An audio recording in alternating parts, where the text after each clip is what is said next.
Bom, pessoal, vamos avançando então aqui a parte 3 da nossa aula sobre do working. Vou tentar ver se eu consigo terminar aqui nessa terceira parte. Caso seja necessário, a gente faz mais uma quarta aí com menos tempo. Mas vamos avançando. Eu tô de vez em quando aqui olhando no texto, que é para seguir um roteiro que eu acho que fica uma coisa assim mais organizada do que eu estar falando aqui de repente. É uma teoria complexa essa do working e ficar as coisas um pouco soltas. Então aqui vocês sabem que eu estou olhando no artigo de um professor da Universidade Federal de Santa Catarina e trazendo um pouco do que está no artigo dele, tá? Acho que é uma forma de contribuir aí com o entendimento desse texto. Então vamos lá, chegando aí na página 62, é um questionamento aí que o autor faz sobre essa ideia da teoria liberal do direito. Por que é uma teoria liberal do direito? Então ele fala que o Dworkin ele contrapõe a sua concepção de direito a duas teorias legalistas, o positivismo jurídico e o utilitarismo. Tá? E que a teoria do Dworkin está dentro do contexto da tradição liberal.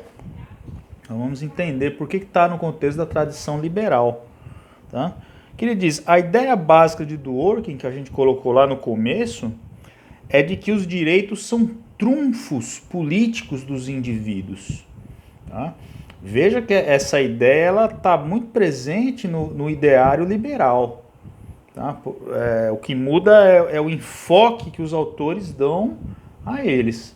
Por exemplo, o direito à propriedade, de que Locke falava, como sendo um direito natural do indivíduo.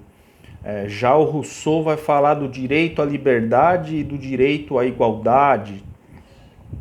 Então, esses direitos aí que estão dentro do ideário liberal. Tá?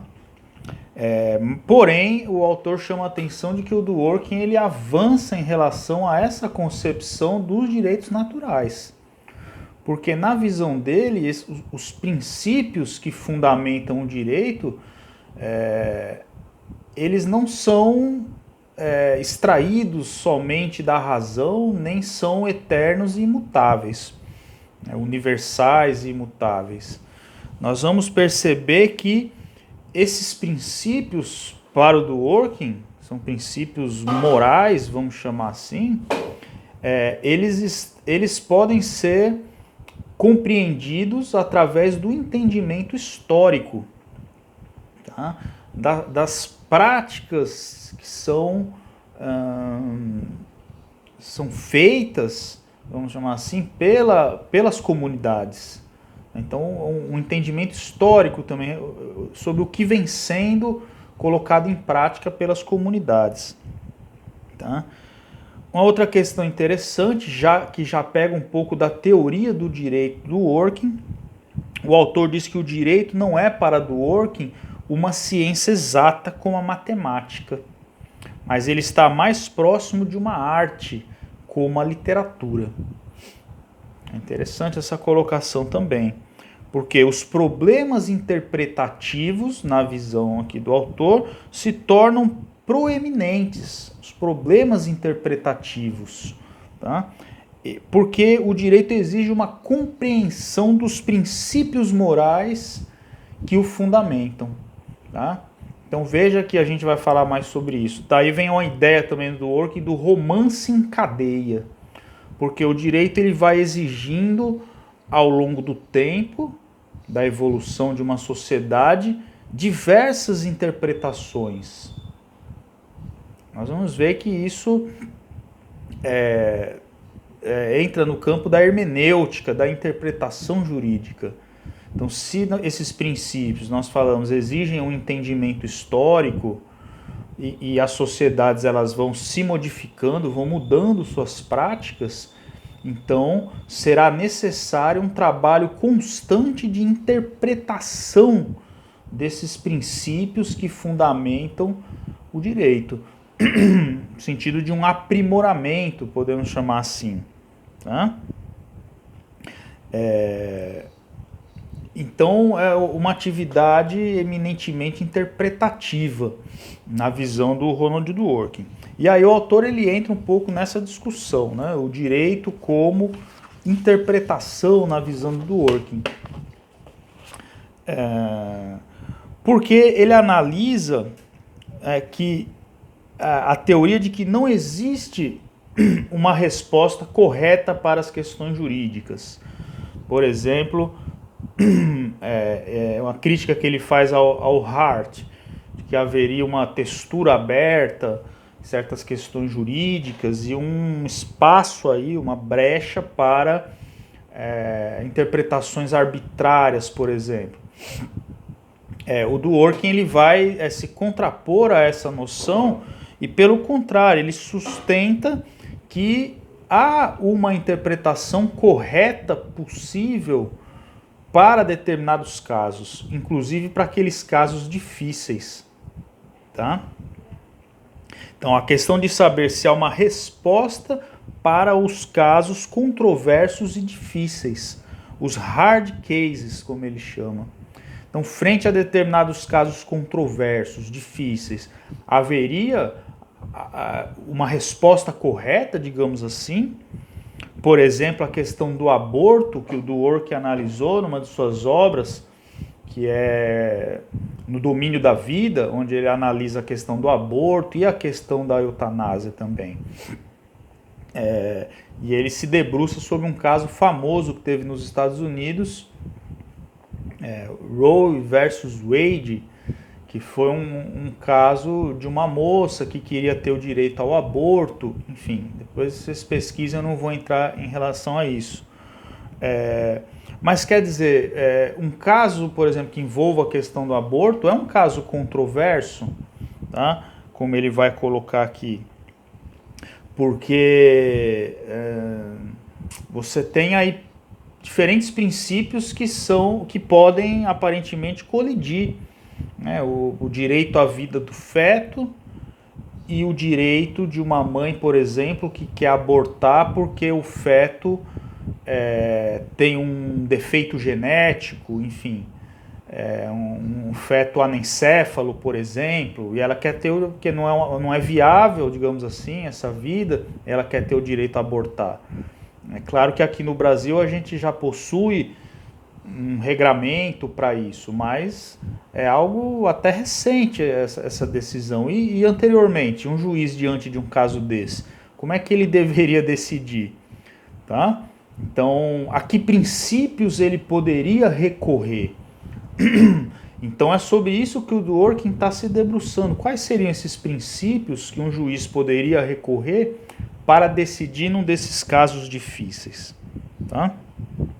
Então o Dworkin ele vai colocar aqui que, apesar desse dilema moral parecer insolúvel, é possível chegar a uma resposta correta nos casos controversos. Tá? Então é isso que a gente vai falar um pouco aqui. São problemas, né, tradicionais da hermenêutica jurídica, como nós falamos. E aí tem uma relação aí, por exemplo, do Dworkin com Gadamer, que é um grande pensador aí da hermenêutica, que vai falar sobre a questão desse horizonte de interpretações. Tá? Não vou assim tentar aprofundar nisso agora, mas remete a essa ideia de que é preciso, no decorrer do tempo, o texto jurídico ele vai sofrendo interpretações, tá? E claro que existem algumas condições ideais aí que vocês vão trabalhar na hermenêutica para fazer essas interpretações, tá? Então, como Dworkin defende a objetividade da interpretação jurídica? Como ele resolve os casos controversos? Tá? Então aí o Dworkin ele imagina um juiz ideal, não é? Que ele vai chamar de Hércules. Ele constrói esse tipo aí, esse juiz ideal lá no Império do Direito, essa obra dele. Então essa figura de um juiz ideal que ele nomeia de Hércules, que teria que decidir sobre esses casos controversos. Eu acho que ele coloca Hércules porque é um trabalho hercúleo, muitas vezes, se debruçar sobre esses casos, tá? Porque ele vai dizer aqui na sequência do texto, é preciso fazer então uma interpretação do texto jurídico, levar em conta todo o entendimento histórico, analisar a questão dos princípios morais subjacentes e muitas vezes fazer uma crítica dessa filosofia moral subjacente ao ordenamento jurídico, vamos chamar assim. Então, de fato, é um trabalho hercúleo que ele vai discutir aqui. Então, o Dworkin vai falar o seguinte: Hércules precisa construir uma teoria política completa que justifique a Constituição como um todo, isto é, ele deve ter uma filosofia política capaz de explicar o lugar da justiça na sociedade. Tá? Então ele é um trabalho hercúleo realmente que deveria ser feito, e aí depois ele comenta sobre, por exemplo, uma decisão, né, nesse caso aí do aborto, onde, analisando todos esses princípios, por exemplo, um juiz poderia chegar à decisão que, no caso de um feto anencéfalo, por exemplo, ele, né, embora ele não cite explicitamente o feto anencéfalo, mas um problema genético que torna inviável a vida, nesse caso, então, o juiz deveria conceder à mulher o direito de abortar, né? Mesmo levando em conta o valor intrínseco da vida do feto, né? O Dworkin ele mostra igual consideração e respeito também nesse caso, tá? Bom, pessoal, então aqui a gente fez a terceira parte da nossa aula, e aí tá faltando só mais uma partezinha aqui para a gente terminar. Então, a quarta parte a gente fecha aí essa discussão. Valeu?